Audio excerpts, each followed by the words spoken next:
So hello everyone, welcome back to a channel इसी के साथ मैं विनायक। और आज मैं पढ़ाने आ रहा हूँ क्लास 10th की एनसीईआरटी साइंस बुक का चैप्टर नंबर 1, जो कि है हमारा केमिकल रिएक्शंस एंड इक्वेशंस। सो इस चैप्टर में पहले आपको समझना पड़ेगा कि केमिकल रिएक्शंस क्या होती हैं, फिर इक्वेशंस मैं आपको नेक्स्ट वीडियो में समझाऊंगा। सो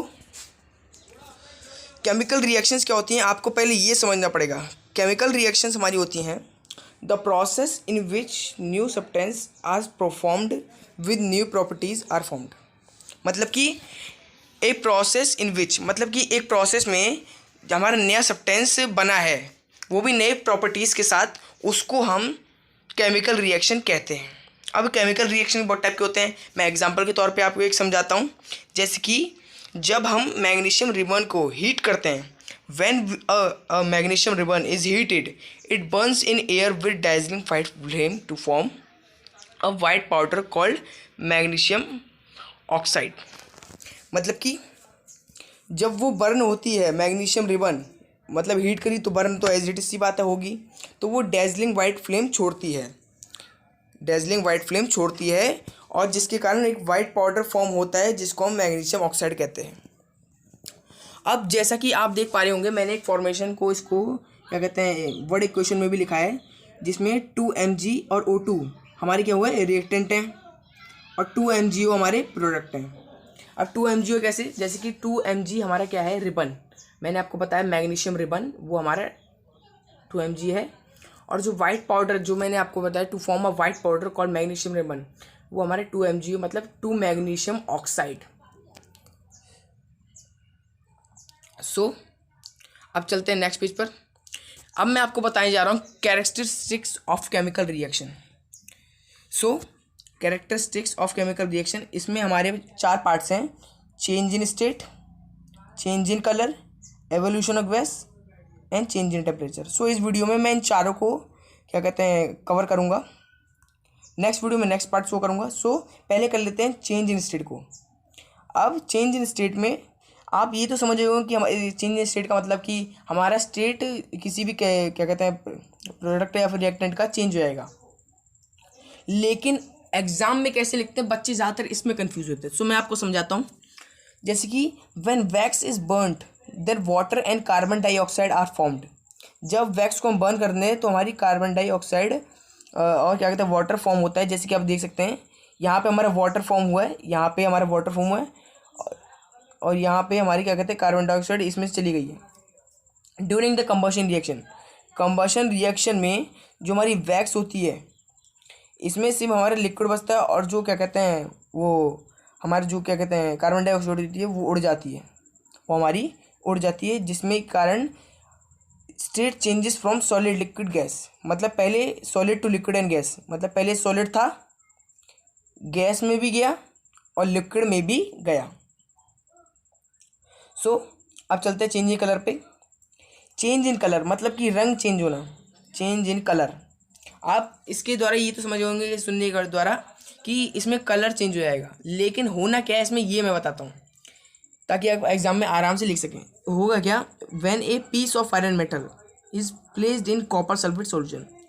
जब आप किसी भी पीस ऑफ आयरन, जैसे कि मैं आयरन नेल ले लेता हूँ, आप यहाँ फोटो में देख सकते हैं, मैं आयरन नेल को अगर कॉपर सल्फेट सॉल्यूशन में डालूंगा, मैं डाल दिया, चलो मैं डाल दिया, तो जो ब्लू कलर हो, आपको पता होगा कि हमारे कॉपर सल्फेट सॉल्यूशन का कलर ब्लू होता है, वो चेंजेस टू लाइट ग्रीन, वो हमारे लाइट ग्रीन में चेंज हो जाएगा। आपको यहाँ पे दिख तो रहा नहीं होगा क्योंकि बुक का है ये, लेकिन लाइट ग्रीन में चेंज हो जाएगा due to formation of iron sulphate solution, क्योंकि वो सॉल्यूशन आयरन सल्फेट सॉल्यूशन में चेंज हो जाएगा। जैसे कि मैंने यहाँ पे वर्ड क्वेश्चन में लिखा भी है कि CuSC4 को अगर आप Fe से प्लस करेंगे, Fe से कैसे, हमारा Fe कौन हो गया, हमारा Fe हो गया आयरन नेल, आयरन हमारा नेल हो गया हमारा Fe, और CuSO4 हमारा हो गया सॉल्यूशन।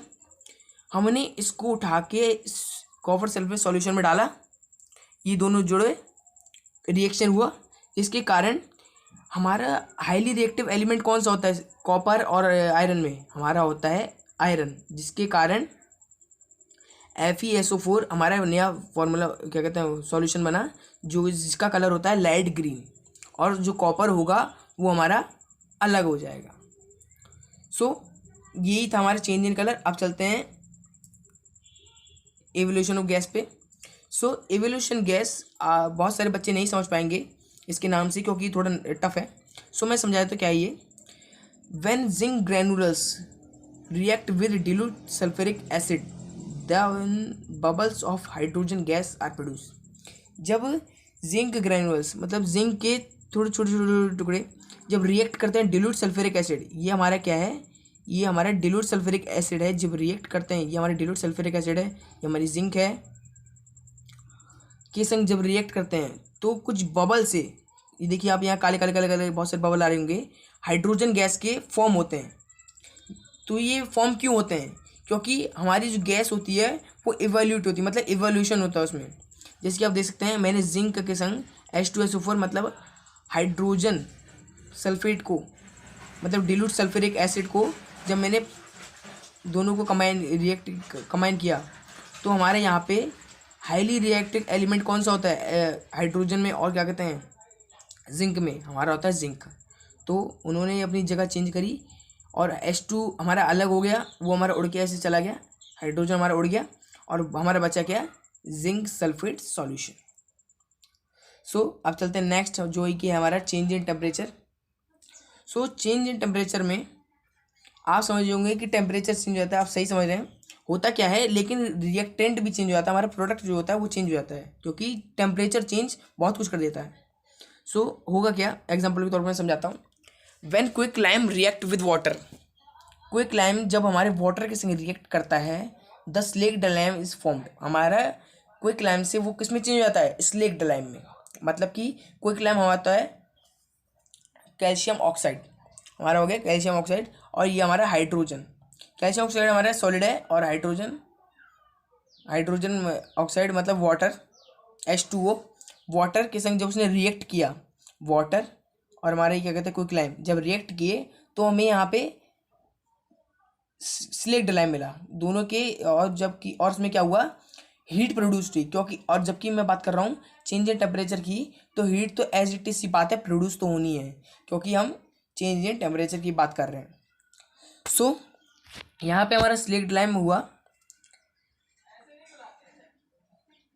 आपका ये लिखना भले ही ज़रूरी ना है, लेकिन ये आपका लिखना बहुत ज़रूरी है एग्ज़ाम में, क्योंकि यही पार्ट हमारे एग्ज़ाम में आता है।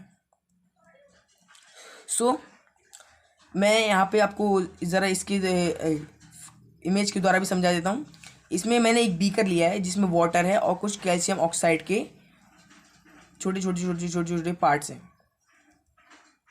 सो यहाँ पे पार्ट्स हैं जो कि वाटर के संग रिएक्ट करते हैं, और जब वाटर के संग रिएक्ट होते हैं तो हमारे स्लेक्ड लाइम मतलब कैल्शियम हाइड्रो ऑक्साइड बनता है, CaOH का होल ट्वाइस हमारा बनता है, जो कि एक्वा सॉल्यूशन है, जिसके साथ साथ हीट प्रोड्यूस होती है, जिसके कारण सम बबल्स, देखिए आप यहाँ छोटे छोटे बनने होंगे, आप ध्यान से अगर देखें तो आपको बबल्स दिखाई देंगे।